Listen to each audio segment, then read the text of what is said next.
여러분, 장수하는 사람들의 비결, 정말 운동 잘하고 식단 철저하게 지킨 덕분일까요? 물론 그런 요인도 중요합니다. 하지만 운동도 하고 채소도 잘 챙겨 먹고 잠도 충분히 자는데 오히려 일찍 병에 걸리거나 생각보다 빨리 약해지는 사람들도 있습니다. 그런데 이상하지 않으세요? 다들 비슷하게 건강을 관리하는데 왜 어떤 사람은 70세에 지치고 어떤 사람은 100세까지 웃고 있을까요?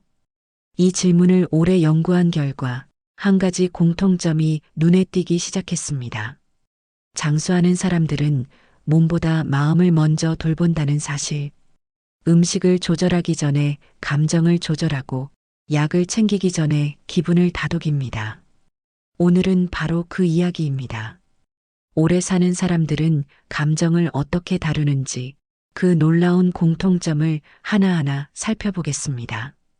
이 주제가 마음에 드신다면 구독과 좋아요로 표현해 주세요. 첫째, 감정 기복이 적은 사람입니다. 장수하는 사람들의 말투에는 한 가지 공통점이 있습니다.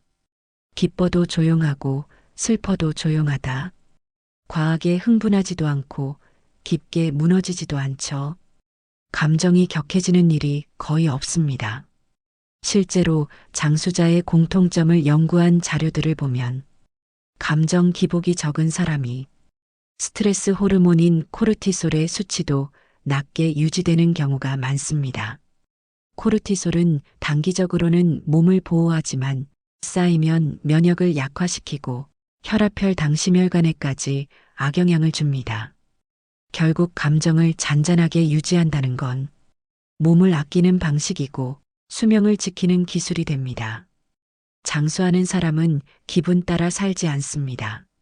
자기 리듬에 맞춰 사는 사람, 그게 바로 공통점입니다. 둘째, 외로움을 받아들이는 능력입니다. 장수하는 사람은 혼자 있는 시간을 두려워하지 않습니다. 혼자 산책하고, 혼자 밥을 먹고, 혼자 있는 집안에서도 조용히 자기만의 하루를 살아냅니다.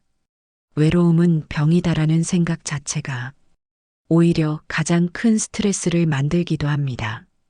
하지만 장수자들은 그 시간을 회복의 시간으로 바꾸는 능력을 가지고 있습니다.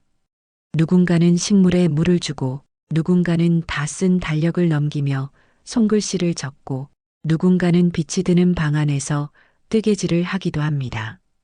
이런 조용한 습관들은 모두 내면과 연결된 시간을 만들어줍니다. 사람과 대화하지 않아도 스스로를 돌보는 마음 덕분에 감정이 삭지 않고 마음이 말라가지 않는 거죠. 혼자라고 불행하지 않은 사람, 그 사람이 오히려 더 오래 건강하게 살아갑니다. 셋째, 아직 할 일이 있다는 마음입니다. 장수하는 사람에게는 한 가지 공통된 생각이 있습니다. 나는 아직 끝내지 못한 무언가가 있다. 그건 누굴 돌보는 일도 대단한 사회 활동도 아닐 수 있습니다. 오랫동안 비워둔 서랍을 정리하는 것, 다 읽지 못한 책을 다시 펼치는 것, 해보고 싶었던 요리를 도전해보는 것처럼 아주 소소한 의미 있는 일이면 충분합니다. 중요한 건 지금의 내가 내 삶에 여전히 연결되어 있다는 감각입니다. 무언가에 손을 대고 마음을 쓰고 오늘 하루를 조금이라도 움직이게 만드는 것. 그게 바로 뇌를 젊게 유지시키는 열쇠입니다. 의욕이 생기면 신경이 살아나고 생각이 살아나면 몸도 자연스럽게 따라 움직입니다.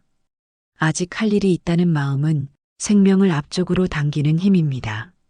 넷째, 억울함을 오래 품지 않습니다. 장수하는 사람들을 보면 대체로 성격이 참을성 있는 사람처럼 보입니다. 하지만 조금 더 깊이 들여다보면 참는 것이 아니라 흘려보내는 능력이 있는 사람입니다. 억울하면 말하고 말했으면 그걸로 끝내는 겁니다. 지나간 일에 매달려 며칠이고 곱씹고 혼자 화내고 잠 못 자고 이런 마음 습관이 쌓이면 몸도 마음도 서서히 병들어갑니다. 반면 오래 사는 사람은 자기만의 방식으로 감정을 정리할 줄 압니다. 친한 친구에게 하소연을 하거나 혼잣말로 툭 털어내거나 누구에게도 말 못할 땐 조용히 일기를 씁니다. 그건 대단한 심리 치료가 아니라 그저 자기 마음을 가볍게 비워주는 일상적인 습관입니다. 속상함을 꼭 참을 필요는 없습니다. 다만 그 감정을 어떻게 흘려보낼 것인지 그 기술이 바로 마음의 수명을 결정짓습니다. 오늘 말씀드린 4가지 다시 짧게 정리해 볼까요? 첫째, 감정 기복이 적고. 둘째, 외로움을 받아들이며. 셋째, 아직 할 일이 있다는 마음으로. 넷째, 억울함을 오래 품지 않는 사람.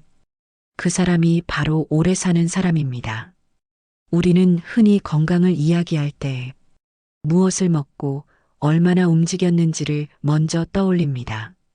하지만 정말 중요한 건 그 하루하루를 어떤 마음으로 살고 있었는가입니다. 마음이 흐트러지면 몸이 먼저 흔들리고 마음이 지치면 세포도 함께 늙어갑니다. 반대로 마음이 단정하면 몸도 그에 맞춰 조용히 회복을 시작합니다.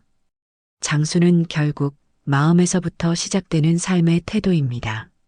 지금부터라도 늦지 않습니다. 오늘 하루 내 마음을 한 번 더 살펴보세요. 그것이 가장 오래 살 수 있는 첫걸음일지도 모릅니다. 오늘 이야기한 내용이 여러분에게 도움이 되셨을까요? 다음에 또 도움이 되는 내용으로 찾아뵙겠습니다. 다시 건강하게, 다시 청춘처럼, 다시 청춘이었습니다. 감사합니다.